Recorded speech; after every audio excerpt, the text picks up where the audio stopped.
Nous avons choisi de jouer ici à Dakar, se préparer ici. Donc le Niger était dans les dispositions de faire le voyage pour venir jouer avec nous au niveau du Sénégal.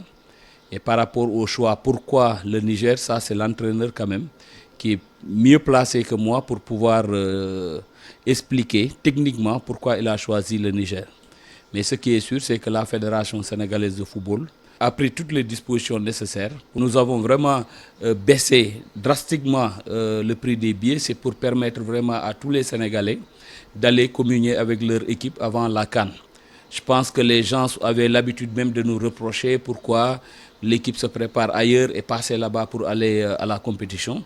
Cette année, nous avons jugé nécessaire que l'équipe reste sur place. Pour ce match-là, nous l'avons fait de 1000 francs à 75 000. Pour l'accès même au niveau du stade, on est en train vraiment de répéter les réunions, surtout avec les forces de sécurité, pour que les gens quand même puissent accéder facilement au stade. Vous savez, vous, la presse, vous avez tendance à dire que Aliou a bunkerisé l'équipe nationale. Et je pense qu'il est bon que je revienne par rapport à le planning de ces activités. Vous savez que les joueurs sont arrivés le dimanche. Le dimanche, l'équipe s'est entraînée, c'était à huis clos. Lundi, c'était à huis clos. Le mardi, c'était à huis clos. Mais aujourd'hui, c'est ouvert au public, à la presse, pour 15 minutes. Et je pense que demain, il y a open press. Donc, vous aurez la possibilité d'aller au niveau de l'hôtel, échanger avec les joueurs. Vraiment. Et pour ça, il est bon quand même que ce n'est pas ouvert au public, mais c'est ouvert à la presse.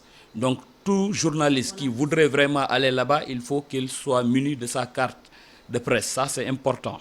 Et arrivé, vous avez presque toute la journée, 2 heures de temps, de 10h30 à 12h30, vous allez échanger avec les joueurs, avec le staff technique, et ça, c'est important. Et dans l'après-midi, ils vont s'entraîner au grand stade et c'est ouvert au public. C'est un incident quand même très mineur par rapport aux enjeux.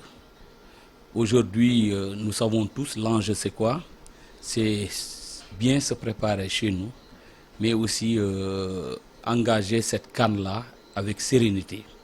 Nous l'avons remarqué tous qu'il y a eu un petit incident par rapport à ça, parce que Umbro, les joueurs ont porté des dossards Umbro au moment où Umbro n'est plus le sponsor de la CAF. Ça, c'est une erreur venant de l'intendance de l'équipe nationale. Et je pense que ça a été corrigé très rapidement. Donc, c'est des choses qui ne peuvent pas manquer.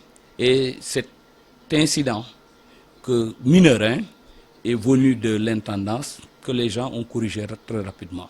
Notre position, elle est claire. D'abord, nous avons salué l'attitude d'Aliou, le fait qu'il n'a pas quand même étalé ça à la place publique, ça c'est important. Ensuite, moi personnellement, j'ai salué son patriotisme. Je pense que tout est rentré dans l'ordre. Le reste, c'est vraiment la tutelle, le ministère des Sports, c'est les finances qui doivent apporter vraiment des éléments de réponse pour dire clairement pourquoi il y a eu vraiment ces lenteurs.